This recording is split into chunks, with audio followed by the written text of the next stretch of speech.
تمسك بحبل الله واتبع الهدى ولا تك بدعيا لعلك تفلح ورن بكتاب الله والسنن التي أتت عن رسول الله تنجو وتربح. إن الحمد لله نحمده ونستعينه ونستغفره ونعوذ بالله من شرور أنفسنا ومن سيئات أعمالنا من يهده الله فلا مضل له ومن يضلل فلا هادي له واشهد أن لا إله إلا الله وحده لا شريك له واشهد أن محمدا عبده ورسوله صلى الله عليه وسلم. يا أيها الذين آمنوا اتقوا الله حق تقاته ولا تموتن إلا وأنتم مسلمون. يا أيها الناس اتقوا ربكم الذي خلقكم من نفس واحدة وخلق منها زوجها وبث منهما رجالا كثيرا ونساء واتقوا الله الذي تساءلون به والأرحام إن الله كان عليكم رقيبا. يا أيها الذين آمنوا اتقوا الله وقولوا قولا سديدا يصلح لكم أعمالكم ويغفر لكم ذنوبكم ومن يطع الله ورسوله فقد فاز فوزا عظيما. أما بعد. Donc nous poursuivons, Inch'Allah, l'explication des 6 fondements, et ceci est le 3e cours. Donc c'est le 3e cours et nous sommes arrivés à l'aslu al-thani, le 2e fondement. قال المؤلف رحمه الله تعالى: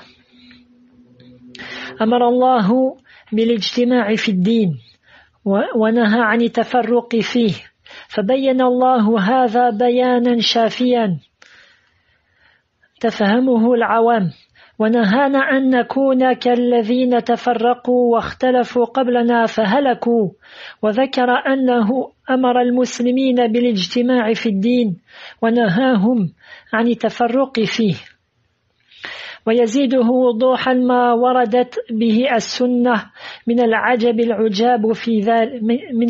العجاب في ذلك. Donc, je traduis ce passage.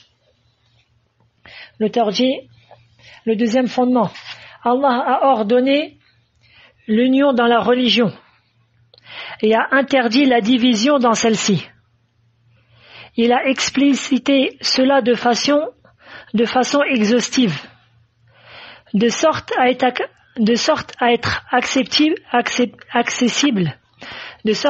accessible au commun des gens. Et il nous a interdit de nous comporter comme ceux qui, avant nous, se sont divisés et ont divergé jusqu'à périr.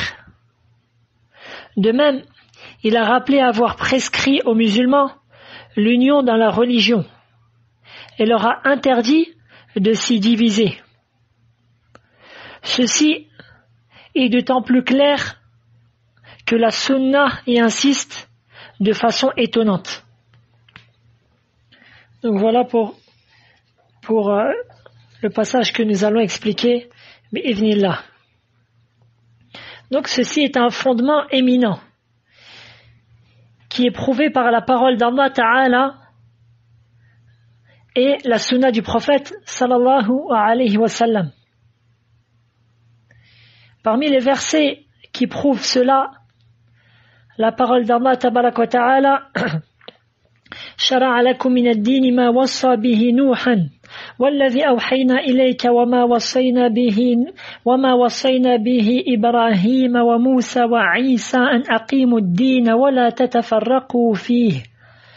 Donc ce verset qui est dans Surat Ash-Shura, la consultation, c'est le verset numéro 13. Où Allah Ta'ala dit, donc dans le sens de la traduction: il vous a légiféré en matière de religion ce qu'il avait enjoint à Nuh, ce que nous t'avons révélé, ainsi que ce que nous avons enjoint à Ibrahim, à Moussa et à Isa, à savoir, établissez la religion et n'en faites pas un sujet de division. Établissez la religion et n'en faites pas un sujet de division. Donc dans ce noble verset, a été cité Ulul Azm, à savoir les 5 plus grands messagers d'Allah. Ceux qu'on appelle Ulul Azm, les doués de fermeté, qui sont Nuh, Ibrahim, Moussa, Isa et Mohammed, alayhim as-salatu was-salam.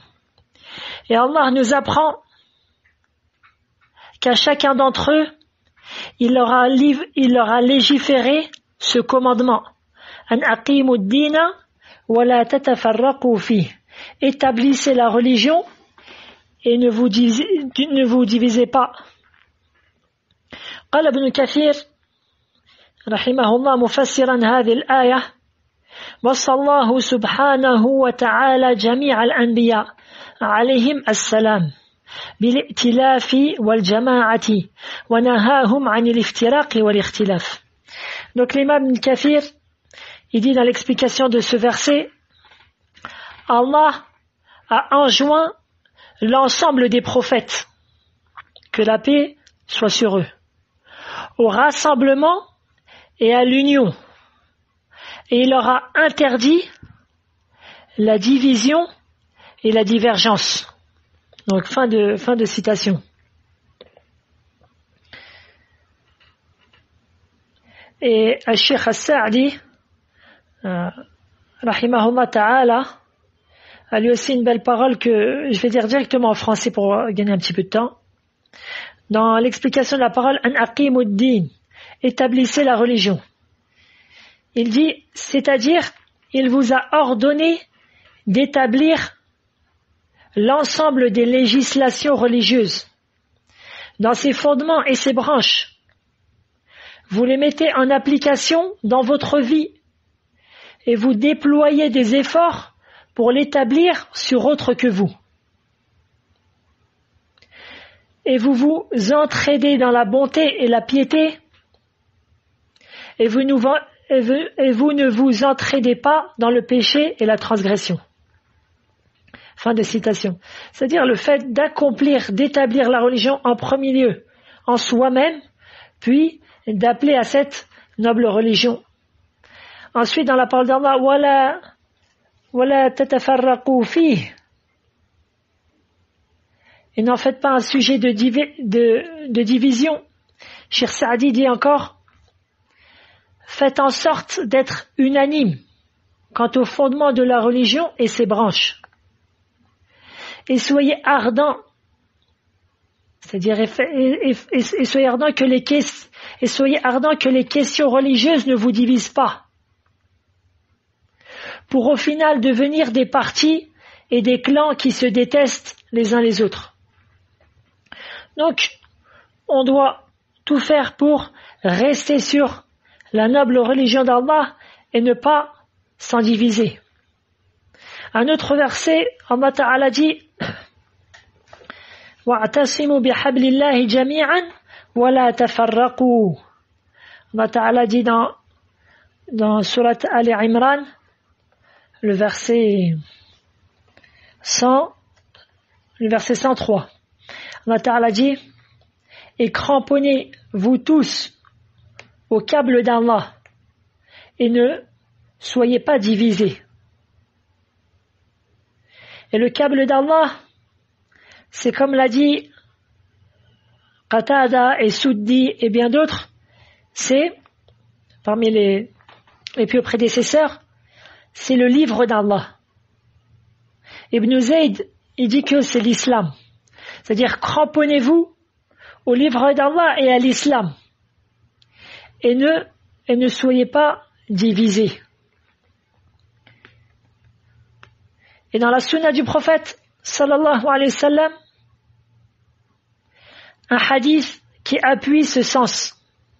Ce qu'a rapporté l'imam Ahmed selon une chaîne de transmission authentique. Et qu'a rapporté aussi l'imam Muslim dans son recueil authentique. Si ce n'est une des phrases qui ne se trouve pas dans le recueil authentique de l'imam Muslim, de ce hadith-là. Mais il se trouve dans la version de l'imam Ahmed. عن أبي هريرة رضي الله عنه أن رسول الله صلى الله عليه وسلم قال إن الله يرضى لكم ثلاثا ويكره لكم ثلاثا فيرضى لكم أن تعبدوه ولا تشركوا به شيئا وأن تعتصموا بحبل الله جميعا ولا تفرقوا وأن تناصحوا من ولاه الله أمركم ويكره لكم ثلاثا قيل وقال وكثرة السؤال وإضاعة المال. Donc le prophète sallallahu alayhi wa sallam dit, certes Allah agrée 3 choses pour vous et il déteste 3 choses. Il est satisfait que vous l'adorez sans lui donner aucun associé, que vous vous cramponnez tous à la corde d'Allah, c'est-à-dire comme on dit à l'islam et au Coran, et que vous ne vous divisez pas, et que vous portez le conseil à celui à qui Allah a fait votre dirigeant, celui qu'Allah Ta'ala a rendu pour vous votre dirigeant. Et il déteste pour vous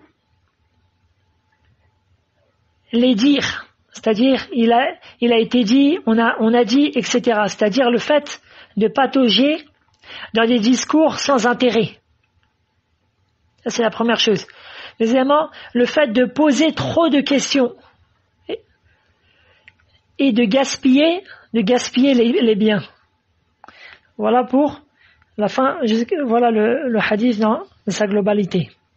Donc, nous prenons donc dans ce qui précède, premièrement, qu'il nous est obligatoire de nous cramponner à l'islam, la religion d'Allah, et à son livre, le Coran, de se réunir et de s'unir dans la religion qu'Allah a agréée pour ses serviteurs.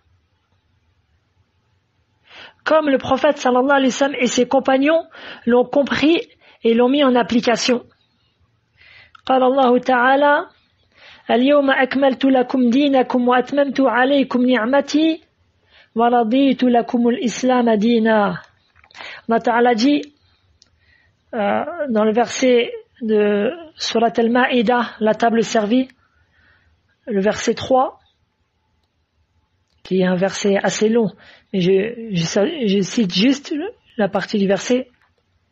Allah Ta'ala dit, aujourd'hui, j'ai parachevé pour vous votre religion et accompli sur vous mon bienfait et j'agrée l'islam comme religion pour vous. Ainsi l'islam est la seule religion qu'Allah Ta'ala agrée de ses serviteurs. قال ابن الماجشون رحمه الله تعالى سمعت مالكا يقول من ابتدع في الإسلام بدعة يراها حسنة فقد زعم أن محمدا صلى الله عليه وسلم خان الرسالة لأن الله يقول اليوم أكملت لكم دينكم وأتممت عليكم نعمتي ورضيت لكم الإسلام دينا فما لم يكن يومئذ دينا فلا يكون اليوم دينا. Donc l'imam Malik, il a une parole qui est très importante, celle qu'a rapporté son élève Ibn al-Majishun. Il dit, j'ai entendu Malik dire, celui qui innove dans la religion une innovation en croyant que cela est une bonne chose, il a prétendu que Mohammed sallallahu alayhi wa sallam a trahi le message, c'est-à-dire le message avec lequel il a été envoyé. Car Allah Ta'ala dit, dans le sens du verset, aujourd'hui j'ai parachevé pour vous votre religion et accompli sur vous mon bienfait et j'agrée l'islam comme religion pour vous. Ensuite l'imam Malik dit, ce qui n'était pas ce jour-là, car le jour où ce verset a été révélé, ce verset-là a été révélé le 9e jour de Dhil Hijjah, le jour de Arafat. Le jour de Arafat, durant la 10e année de l'Hégire, pendant le pèlerinage d'adieu sur le mont Arafat. Donc ce verset a été révélé sur le prophète sallallahu alayhi wa sallam quelques mois avant qu'il décède. Salawatullahi wa salamuhu alayh. Donc l'imam Malik dit, ce qui n'était pas ce jour-là de la religion n'est pas aujourd'hui de la religion. Fin de citation. C'est-à-dire que Allah Ta'ala a parachevé ce jour-là la religion. Il n'est donc pas possible d'y rajouter une chose de bien alors qu'elle était arrivée au summum de la perfection. C'est pourquoi toute personne qui espère la miséricorde d'Allah ainsi que sa satisfaction, celui qui espère le paradis et le secours d'Allah dans ce bas monde et dans l'autre, et qui espère revoir la suprématie de l'islam et des musulmans, il se doit de revenir à l'adoration d'Allah seul, sans associé, en se cramponnant à la foi et aux bonnes actions, qu'ils ont une preuve dans le livre d'Allah et dans la sunna de son messager, sallallahu alayhi wa sallam. قال الله تعالى وعد الله الذين آمنوا منكم وعملوا الصالحات ليستخلفنهم في الأرض كما استخلف الذين من قبلهم وليمكنن لهم دينهم الذي ارتضى لهم وليبدلنهم من بعد خوفهم أمنا يعبدونني لا يشركون بي شيئا ومن كفر بعد ذلك فأولئك هم الفاسقون. Allah Ta'ala dit, dans le sens du verset, dans Surat An-Nur, la lumière, le verset 55, Allah a promis à ceux d'entre vous qui ont cru et fait les bonnes œuvres qu'il leur donnera la succession sur terre, comme il l'a donné à ceux qui les ont précédés. Il donnera force et suprématie à leur religion qu'il a agréée pour eux. Il leur changera leur ancienne peur en sécurité. Ensuite, Allah Ta'ala dit, il m'adore et ne m'associe rien. Et tu vois qu'Allah Ta'ala, il donne son secours à ceux-là, ceux qui adorent Allah seul, sans lui donner d'associé. Ceux qui ont la foi et accomplissent les bonnes actions. Et Allah Azza wa Jal a accompli sa promesse. Ainsi l'islam du temps du prophète sallallahu alayhi wa sallam, puis ceux des califes bien guidés, Abu Bakr et Omar et Uthman et Ali, radiyallahu anhum, puis lors du commandement de Muawiyah, radiyallahu anhu, et le temps des tabi'in, des successeurs, ceux qui ont succédé, les compagnons, et des tabi'in, les successeurs des successeurs. L'islam n'a cessé d'être en expansion vers l'Orient et l'Occident, au point où elle est arrivée au bord de la Chine à l'est, jusqu'au nord de l'Espagne à l'ouest, à l'époque de Hisham ibn Abd al-Malik, rahimahullah ta'ala. Ainsi, la lumière d'Allah, la lumière de la guidée s'est propagée dans le monde, en sortant les gens, par la permission d'Allah, des ténèbres de la mécréance vers la lumière de la foi. Et petit à petit, certains groupes égarés sont apparus, tels que les Khawarij, et les Chiites Rafida, et les Mu'tazila, et les Jahmiya, et les Batiniya, et parmi les Batiniya Al-Qaramita, et autres, qui ont divisé l'union de cette communauté. Ils l'ont éparpillée, ont fait couler son sang, et ont diminué de sa plénitude. Wallahu al-musta'an. Ainsi, la plus grande chose qui faiblit cette communauté, c'est le fait de se diviser en groupes et sectes innovatrices et de s'éloigner de la religion authentique. Et cela c'est bien ce qu'Allah Ta'ala nous a interdit. قال الله تعالى وأطيعوا الله ورسوله ولا تنازعوا فتفشلوا وتذهب ريحكم واصبروا إن الله مع الصابرين. Allah Ta'ala dit dans Surat Al-Anfal, le butin, le verset 46, et obéissez à Allah et à son messager et ne vous disputez pas, sinon vous fléchirez et perdrez votre force. Et soyez endurants, car Allah est avec les endurants. Et ainsi les ennemis de l'islam ont attaqué l'islam de son intérieur, en formant ces sectes-là et ces innovations-là, afin de diviser les musulmans et de les éloigner de la base de leur force, à savoir leur foi et leurs bonnes actions.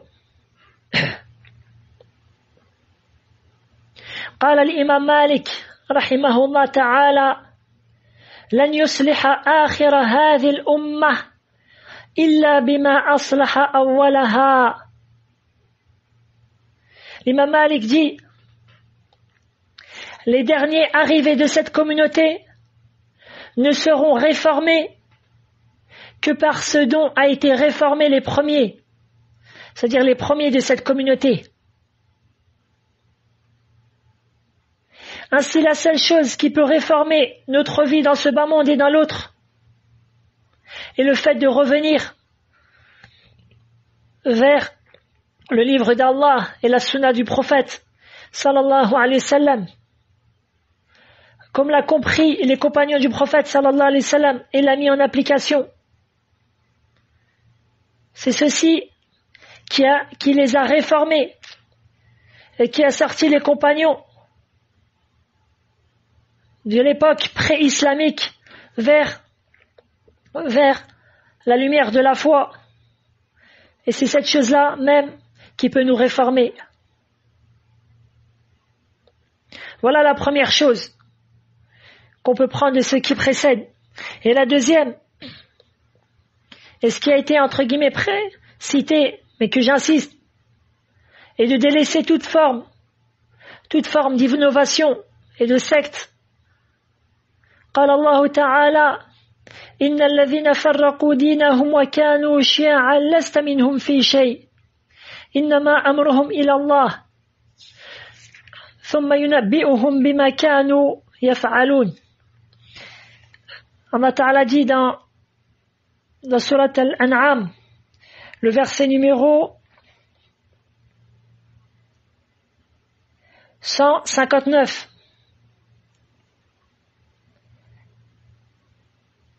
Allah Ta'ala dit, dans le sens du verset, ceux qui émiettent leur religion et se divisent en sectes, tu n'es en rien des leurs. Tu n'es en rien des leurs. Leur sort dépend que d'Allah. Puis, il les informera de ce qu'ils faisaient. Ibn Kathir, rahimahullah ta'ala, dit, dans l'explication de la fin du verset,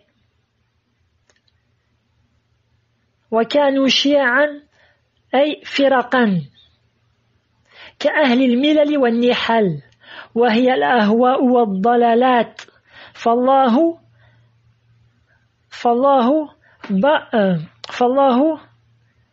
برأ رسوله بما هم فيه. Ibn Kathir dit, dans l'explication de ce verset, ceux qui émiettent leur religion et se divisent en sectes, il dit en sectes, comme ceux qui sont de différentes religions ou de différentes voies, telles que les passions dans la religion et les égarements. Allah a désavoué son messager de ce qu'ils font. C'est-à-dire que le prophète sallallahu alayhi wa sallam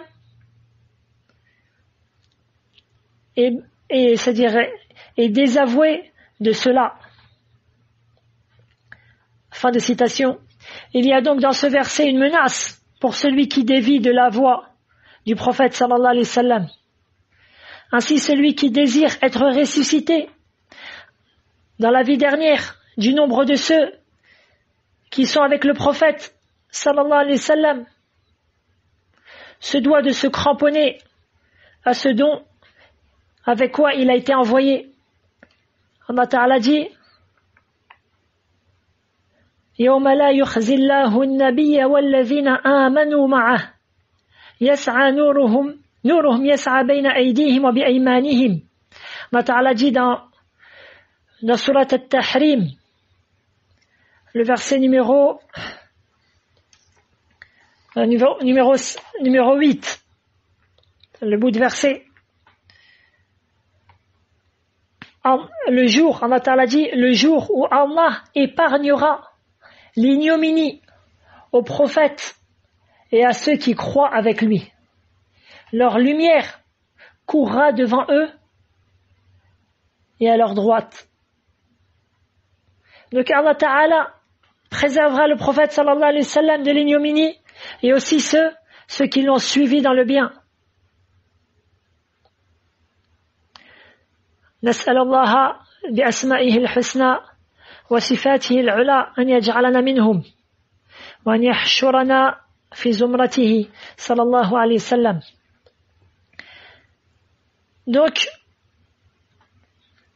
l'importance de se cramponner à cela, au livre d'Allah et à la sunna du prophète sallallahu alayhi wa sallam, comme l'a rapporté l'imam Malik dans le Muwatta, ce qui a été rendu authentique par Sheikh Al-Albani et d'autres. La parole du prophète sallallahu alayhi wa sallam: taraktu fikum shay'ayni lan tudillu ba'daha ma tamassaktum bihima lan tudillu ba'dahuma ma tamassaktum bihima kitab Allah wa sunnati, ou kama qala sallallahu alayhi wa sallam. Le prophète sallallahu alayhi wa sallam dit donc: je vous ai laissé deux choses. Vous ne vous égarerez pas tant que vous vous cramponnerez à eux deux, le livre d'Allah et ma sunna. Et parmi les hadiths qui montrent la grande menace de faire scission avec le messager d'Allah sallallahu alayhi wa sallam et de se diviser en sectes, ce qu'a rapporté un grand nombre d'imams dans leurs livres, tels que l'imam Ahmad, et l'imam Abu Daoud, et l'imam Ibn Majah, et l'imam Al-Ajuri et d'autres. Un hadith qui a été rapporté par un grand nombre de compagnons du prophète sallallahu alayhi wa sallam. Et je me limiterai de citer une de ces versions. Et c'est un hadith authentique, comme l'a dit un grand nombre de savants, tels que Ibn Taymiyyah, tels que Sheikh Al-Albani et d'autres. عن عوف ابن مالك رضي الله عنه قال أن رسول الله صلى الله عليه وسلم قال: افترقت اليهود على 71 فرقة فواحدة في الجنة و70 في النار. Le prophète sallallahu alayhi wa sallam dit dans ce hadith authentique, et le hadith qui a été rapporté par cette version-là par Ibn Majah et rendu authentique par Sheikh Al-Albani. Le prophète sallallahu alayhi wa sallam dit: les juifs se sont divisés en 71 sectes, une au paradis et 70 en enfer. C'est-à-dire que ces sectes-là, c'était avant que le prophète sallallahu alayhi wa sallam a été envoyé. Après que Allah Ta'ala ait envoyé Moussa, alors les enfants d'Israël se sont divisés en 71 sectes. Et seule une parmi eux est restée sur ce dont Moussa a été envoyé correctement. Et c'est pour ça que celle-ci entrera au paradis, tandis que les 70 autres iront en enfer, qu'Allah nous en préserve. ثم قال النبي صلى الله عليه وسلم: وافترقت النصارى على 72 فرقة ف71 في النار وواحدة في الجنة. Ensuite le prophète sallallahu alayhi wa sallam dit: et les chrétiens se sont divisés en 72 sectes, 71 d'entre elles ira en enfer et une d'entre elles ira au paradis. Et ça c'est la même chose. Après là, ceci est avant que Allah Ta'ala il ait envoyé son prophète Mohammed sallallahu alayhi wa sallam.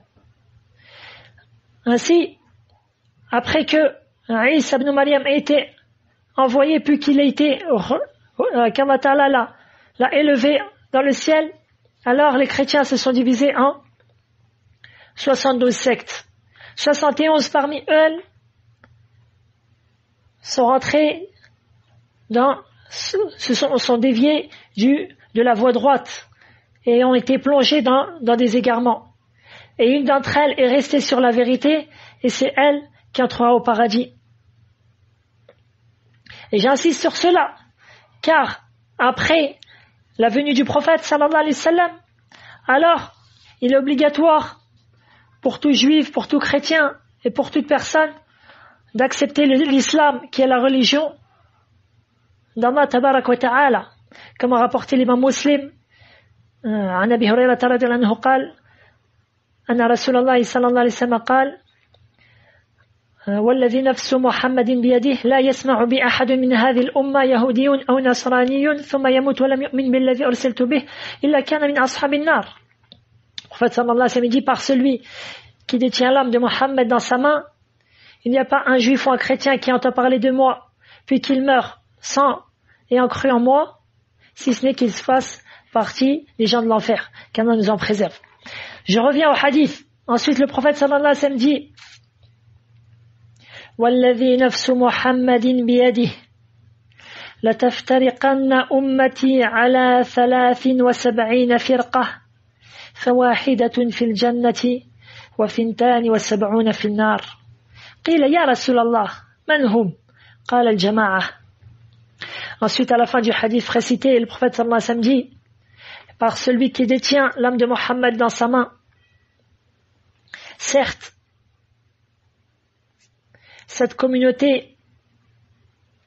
ma communauté se divisera en 73 sectes. Une d'entre elles entrera au paradis et 72 en enfer. Ils dirent au messager d'Allah, qui est-elle? C'est-à-dire, quelle est celle qui entrera au paradis? Le prophète sallallahu alayhi wa sallam dit, Al-Jama'a, c'est-à-dire le groupe. Et cette version-là a été expliquée par une autre version dans Sunan Tirmidhi, qui elle aussi a été rendue bonne par Sheikh Al-Albani, Ma'ana alayhi wa ashabi. Ceux qui ont suivi ce que j'ai fait moi et mes compagnons.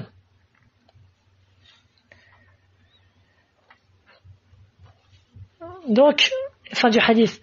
Donc, on voit le danger de se diviser dans la religion. Et même si par la grâce d'Allah tabarak wa ta'ala, Allah ta'ala, comme le prophète sallallahu alayhi wa sallam nous l'a indiqué dans des hadiths authentiques, et que sa communauté fera partie,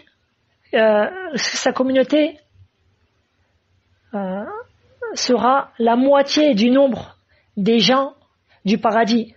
La communauté du prophète sallallahu alayhi wa sallam sera la moitié des nombres des gens du paradis. Donc, la personne, elle adore Allah Ta'ala et elle adore Allah entre l'espoir et la crainte. Entre l'espoir et la crainte. Ni elle désespère de la miséricorde d'Allah, ni elle se sent à l'abri du stratagème d'Allah Tabarak wa Ta'ala. Et pour pas faire long, je me limiterai à cela et je finirai rapidement dans le cours prochain la fin de ce fondement-là. Et tel est ce que j'ai cité, telle est la compréhension donc authentique de l'ordre et du commandement de l'union dans la religion et l'interdiction de s'y diviser, à savoir le fait de se regrouper sur la vérité avec laquelle le prophète sallallahu alayhi wa sallam est venu et de s'interdire mutuellement le fait de se diviser en sectes et en groupe égaré. نسأل الله تعالى السلامة والعافية. اللهم اقسم لنا من خشيتك ما تحول به بيننا وبين معاصيك. سبحانك اللهم بحمدك أشهد أن لا إله إلا أنت أستغفرك وأتوب إليك.